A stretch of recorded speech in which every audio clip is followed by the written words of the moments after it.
আগেও আমি বহুবার এসব কথা বলি, লোক আমাকে নানান কথা বলে।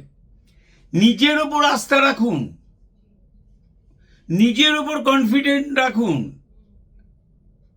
এত দেবতার কাছে এত প্রার্থনা করবেন, নিজের ওপর কনফিডেন্ট না রাখলে, নিজের ওপর আস্থা না রাখলে এই এই প্রার্থনা যদি আপনাকে আশীর্বাদ করে, ফলপ্রদ করতে পারবেন না, মেটেরিয়ালাইজড করতে পারবেন না, বাস্তবে রূপান্তর করতে পারবেন না আপনার স্বপ্নকে।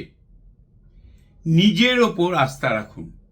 ঈশ্বরের কাছে সবসময় হাই ঈশ্বর করলে কিন্তু ঈশ্বরের সেবা করার লোকও তো ঈশ্বর খোঁজে, আপনাকে ডিভোটি বানিয়ে দেবে, সংসার রসাতলে চলে যাবে।